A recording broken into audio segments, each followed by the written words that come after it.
যে কোনো জায়গায় যেতেই পারেন না। ককরোচ মকরোচ রাতারাতি কোথা থেকে বেরিয়ে আসে? কমিউনিস্টদের মাথায় এসব আসে। তারাই আরশোলা, তারাই ছারপোকা, তারাই তৈরি করে আর সারা দুনিয়া উৎপাত করে। ওদের হাত ধরেই এ ধরনের যারা অ্যান্টি ন্যাশনাল, অ্যান্টি সোশ্যাল তারাই এসে এখানে আন্দোলনের নামে সমাজে উৎপাত তৈরি করে। আর দিল্লিতে এক্সপেরিমেন্ট হয়েছে, দেখা গেছে এখন যারা লাফিয়েছিল তারা ভুগছে। তো পশ্চিমবাংলার সরকার আছে সতর্ক, খেয়াল রাখছে।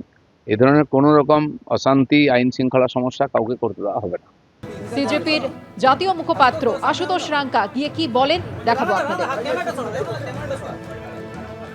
हमने बोला कि Abdul will demand compensation. Abdul ने बोला मुझे कोई कॉम्पनसेशन नहीं चाहिए, मेरे पापा के नाम पे आप एक स्कूल बना दो। आप उस बच्चे का माइंडसेट सोचिए। 10 दिन बाद अगर कुछ भी डिमांड नहीं पूरी हुई क्या करें? तो हम बांकुड़ा जिले कार्यालय का घेराव करेंगे और वहां से तब तक नहीं हटेंगे जब तक हमारी मांगे नहीं मान ली जाती। শুধুমাত্র সিজেপির প্রতিনিধি দলই নয়, গতকাল সকালে ইন্দাসে সিজেপি আন্দোলনকারীদের বাড়িতে যান সিপিএম নেতা শতরূপ ঘোষ, ময়ূক বিশ্বাসরা। মৃতের বাড়িতে গেছিল এসএফআই নেতৃত্ব।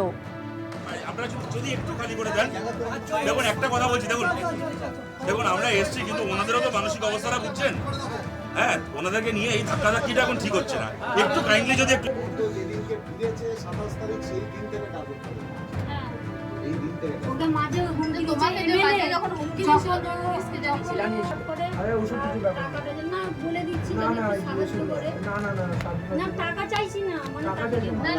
আগের মতো শিক্ষিত দেশের যেন উন্নতি হয় সেটার চিন্তা করে, কারণ ওটা পশ্চিমবাংলায় 15 বছর তৃণমূলের সরকার চলেছে, স্কুলগুলোর অবস্থা তৃণমূলের আমলে হয়েছে। কেউ তো বলছে না যে 3 মাস বিজেপি এসছে বলে 3 মাসের মধ্যে স্কুলগুলোর এই দশা হয়ে গেছে।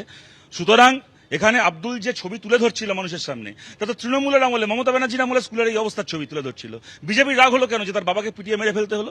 তার কারণটা হচ্ছে বিজেপি চায় না শিক্ষা নিয়ে, সরকারি শিক্ষা নিয়ে, সরকারি স্বাস্থ্য ব্যবস্থা নিয়ে কথা হোক। এখানে যদি হিন্দু মুসলমান করতো, ইমাম ভাতা পুরোহিত ভাতা করতো, ওকে মাথায় তুলে রাখা হতো। যেরকমভাবে হুমায়ুন কবির দাঁড়িয়ে বললো আমি সমস্ত মুসলমানকে জড়ো করে বিজেপির মুর্শিদাবাদ জেলা সভাপতিকে গুম করে দেবো, ওকে আর খুঁজে পাওয়া যাবে না। শুভেন্দু অধিকারী বিধানসভায় দাঁড়িয়ে বললো যে হুমায়ুন কবিরকে গ্রেপ্তার করা হবে, ব্যবস্থা নেওয়া হবে। কি হলো? যারা ওই প্রোগ্রামে যারা মাইক বেঁধেছিল, যারা মাথা বেঁধেছিল, তারা গ্রেপ্তার হলো। আর হুমায়ুন কবির গিয়ে দেখি শুভেন্দু অধিকারীকে কমলা রঙের গোলাপ ফুল দিচ্ছে, না গোলাপি রঙের গোলাপ ফুল দিচ্ছে। হুমায়ুন কবিররা গ্রেপ্তার হবে না, কারণ ওরা হিন্দু মুসলমানের রাজনীতি করছিল।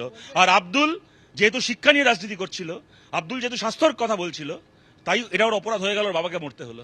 যে কম্পেনসেশনের কথা বলা হয়েছে সেটা আমি অস্বীকার করছি।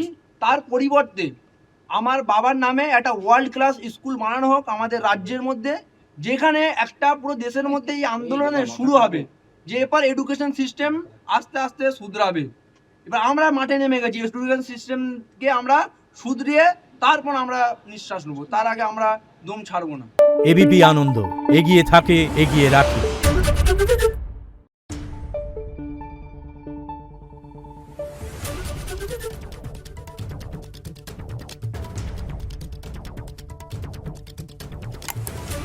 Thank you.